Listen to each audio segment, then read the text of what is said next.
के दिनों में हमारे पास हार्ट अटैक के मरीज़ बहुत ज़्यादा आते हैं। उसकी वजह यही होती है कि हमारे खाने में ये सारी चीज़ें बहुत ज़्यादा होती हैं, और जो चीज़ें मैं बता रहा हूँ कि अवॉइड करनी चाहिए, उनमें प्रोसेस्ड मीट सबसे ज़्यादा इंपॉर्टेंट चीज़ है। ये ऐसी चीज़ें हैं जो हम ईद पे इस्तेमाल करें तो हमारे ये जो हार्ट अटैक्स के इंसिडेंट्स हैं ये बहुत कम हो जाएगा। ये मेहमान आ गए हैं, मशरूबात बना लें, ये बिल्कुल इस्तेमाल नहीं करनी चाहिए। अस्सलाम वालेकुम। हमने नोटिस किया है कि 92% व्यूज़ हमारे पास ऐसे लोगों की तरफ से आते हैं जिन्होंने हमारे चैनल को सब्सक्राइब नहीं किया। तो आज हम मरहम की तरफ से आपके पास रिक्वेस्ट करने आए हैं कि आप हमारे चैनल को सब्सक्राइब करें ताकि हम और इन्फॉर्मेटिव कंटेंट और अच्छे डॉक्टर्स अपने प्लेटफॉर्म पर ला सकें। Thank you. अस्सलाम वालेकुम जी, मेरा नाम डॉक्टर उस्मान महमूद भट्ट है और मैं असिस्टेंट प्रोफेसर ऑफ कार्डियोलॉजी के तौर पे काम कर रहा हूँ जिन्ना हॉस्पिटल लाहौर में और एहसान मुमताज़ हॉस्पिटल जॉर्ज टाउन। आज जैसे हम सबको पता है कि ईद आ रही है, हम उसकी मुनासबत से बात करना चाहेंगे कि ईद पर होने वाला इस्तेमाल खाना कैसे आपको दिल के मर्ज़ में मुब्तला कर सकता है।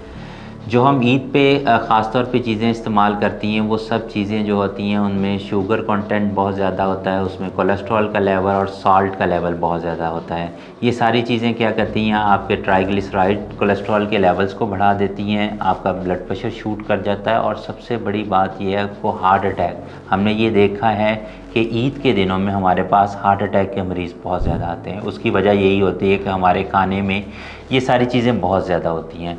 बीइंग अ कार्डियोलॉजिस्ट मैं आपको एडवाइस क्या करूँगा कि जो हार्ट फ्रेंडली फूड्स हैं वो आप ईद पे इस्तेमाल करें इस दफ़ा, जिसमें क्या आता है कि आपको लीन प्रोटीन्स जैसे फ़िश है, ग्रिल्ड फ़िश है, आप स्किनलेस चिकन इस्तेमाल करें। इसके अलावा आप होल ग्रेन इस्तेमाल करें, प्रोसेस्ड मीट ना इस्तेमाल करें।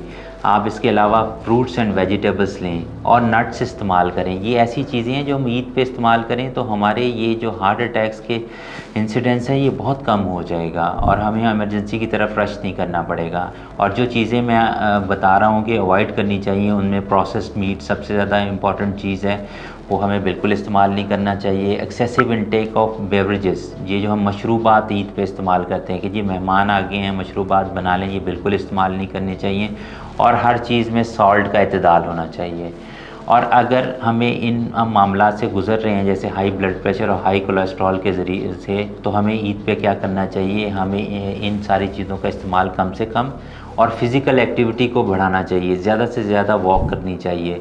इसके अलावा कुकिंग का मेथड बहुत इम्पॉर्टेंट है, जैसे बेक्ड फूड बहुत इम्पॉर्टेंट है, फ़िश ले सकते हैं आप, बेक, ग्रिल्ड, और इवन हम इन फ्राइड चीज़ों को हमें बहुत ज़्यादा डिस्करेज करना चाहिए। तो ये मेरी हदायत यही है कि ईद पे अपने दिल को सेहतमंद रखने के लिए इन हदायत पर अमल करें ताकि आप भी ठीक रहें और हम भी खुश रहें। बहुत शुक्रिया।